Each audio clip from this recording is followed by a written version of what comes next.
करता था। तो एक मोर ये सुनता था, तो वो मोर रोजाना बिहारी जी के मंदिर पर बैठ करके कृष्ण कृष्ण कृष्ण कृष्ण कृष्ण कृष्ण कृष्ण कृष्ण रटता रहता था। अब रटते रटते काफी समय हो गया,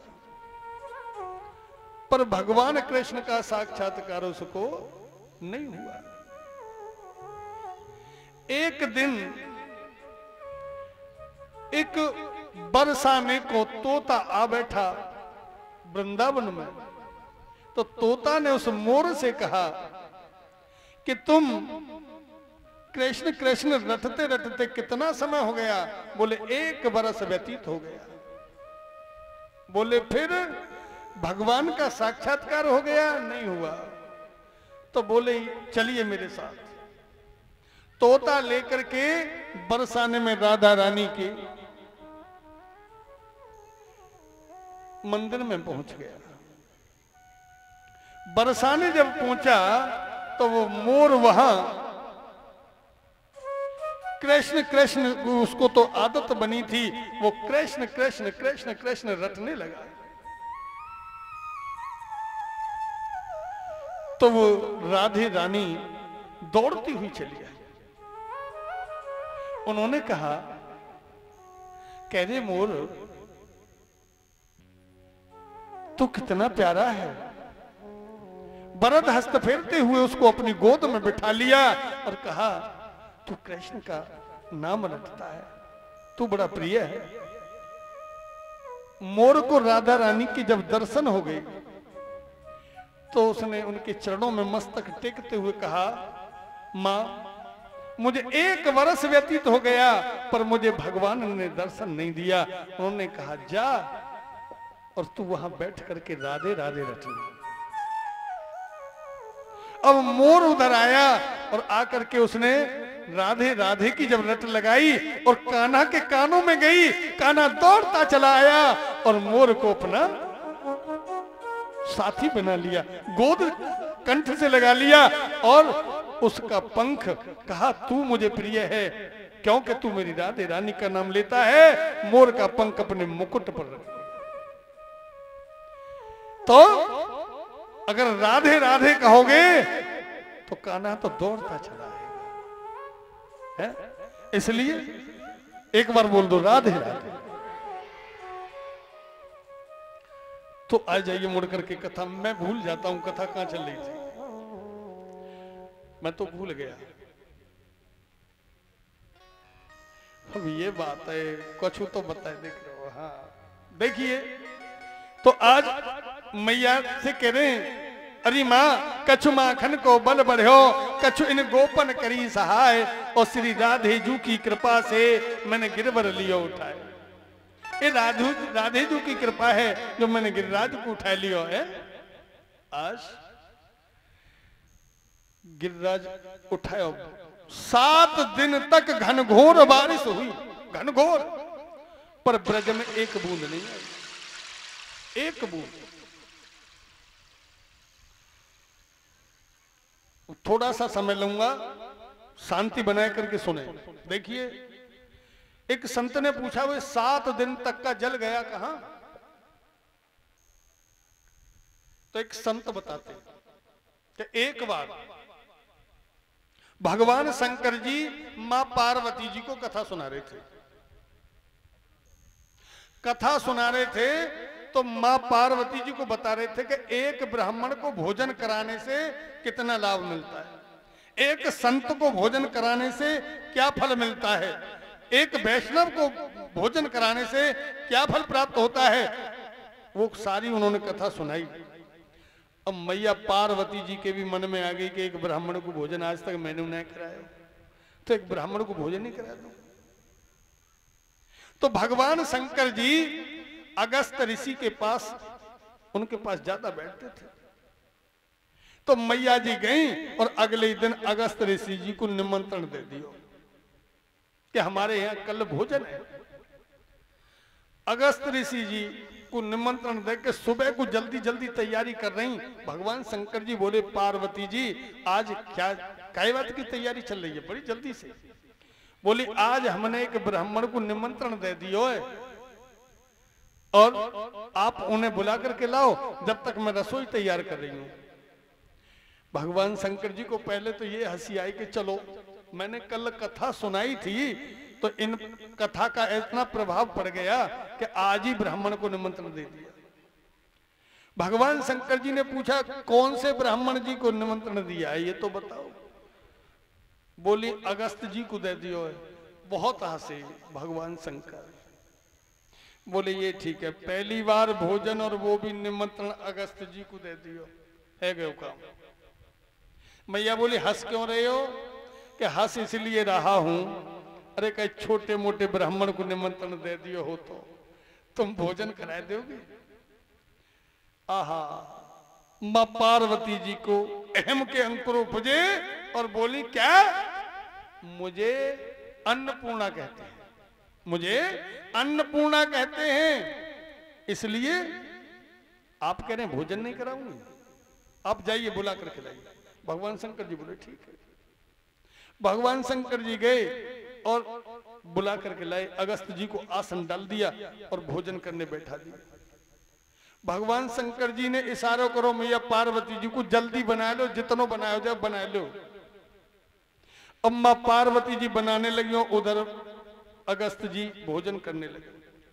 जैसे जैसे भोजन करते गए जलथा अग्नि बढ़ती चली गई।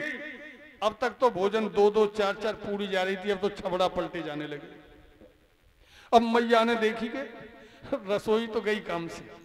मैया ने सरस्वती जी को बुला लियो, आ जाओ जल्दी, और लक्ष्मी जी को बुला लियो, तुम भी आ जाओ। सबको बुला लियो और सब रसोई में लगी पड़ी। अब तो घबरा रही। अगस्त जी तो जो आवे स्वाहा स्वाहा। अब मैया घबराई कि गड़बड़ है, गड़बड़ है कि जो भगवान शंकर जी कह रहे वही बात है कि कहीं अपमान न हो जाए, इसलिए भगवान कन्हैया को याद करो। हे गोविंद अब तुम आ जाओ, मेरी लाज बचाओ।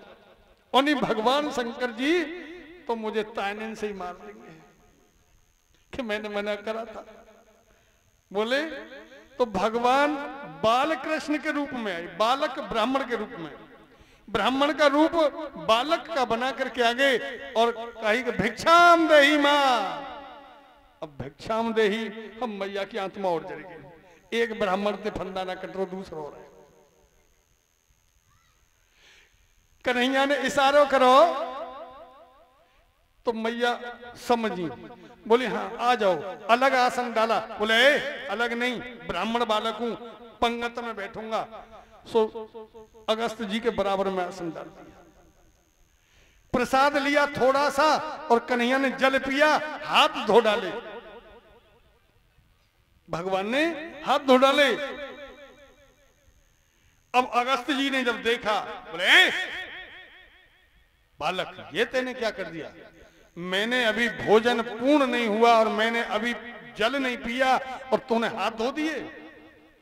भगवान बोले चिंता मत करो, अब जल की पूर्ति तुम्हारी होगी ना। द्वापर में मैं आऊंगा और जल तुम्हें मैं पिलाऊंगा। आज 7 दिन तक घनघोर बारिश हुई तो भगवान कन्हैया ने 5 जन्य नामक शंख को लगाया और अगस्त जी के मुख में कर दिया। 7 दिन के उस सारे समुद्रों के जल को सोख करके जो लाए थे मेघ, वो सारा जल अगस्त जी के मुख में, और उस जल को अगस्त जी पी गई। बोलिए वृंदावन बिहारी लाल की। आज कन्हैया ने गिर गोवर्धन को पुजवा दिया। आगे देखिए भगवान श्री कृष्ण ने रास किया। रास, अब मैं रास का सूक्ष्म में तुम्हें थोड़ा समझा देता हूं। रास तो बहुत बड़ा है। रास क्या है? भगवान ने रास जो किया वो क्या किया? रास लीला के 3 सिद्धांत हैं। रास लीला के 3 सिद्धांत हैं। इसमें गोपी के शरीर के साथ भगवान श्री कृष्ण का कुछ लेना देना नहीं। पहली बात। दूसरा, इसमें लौकिक काम नहीं है। और तीसरा, यह साधारण स्त्री पुरुष का नहीं, रास नहीं, ये जीव और ईश्वर का विलास ही रास है। जीव और ईश्वर के बीच जो विलास होता है उसी को रास कहते हैं। जैसे किसान भाई गेहूं काट दिया, गेहूं काटने के बाद उसे सुखा दिया, सूखने के बाद मशीन में निकाल दिया, मशीन में निकलने के बाद जो मींग आई है, जो गेहूं शुद्ध बनकर के होकर के आ गया, उसे कहते हैं रास। इसी प्रकार भगवान ने इंद्रियों का दमन करते हुए,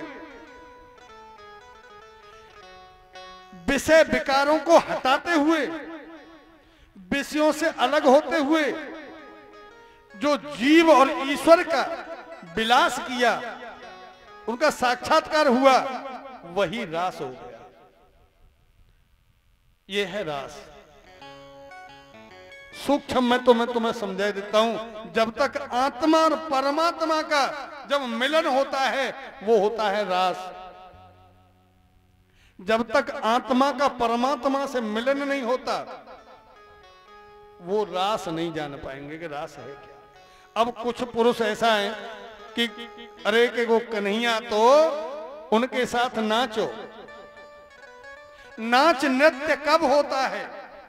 नृत्य कब होता है? नृत्य जब होता है जब भरपूर आनंद में मनुष्य झूम जाता है, तब नृत्य होता है। इसी प्रकार आत्मा और परमात्मा के बीच जब नृत्य होने लगे, विलास होने लगे, उसका नाम है रास। ईश्वर और जीव का जो मिलन संबंध हुआ उसे रास कहते हैं। ये नहीं है कि गोपी, गौ माने इंद्रियां, गौ माने इंद्रियों के है। इन गोपी इन इंद्रियों के लिए कहा गया। इन इंद्रियों का जो विष है उसको निचोड़ डाला, उसको अलग कर डाला, और इंद्रियां शुद्ध होने के बाद जब भगवान के साथ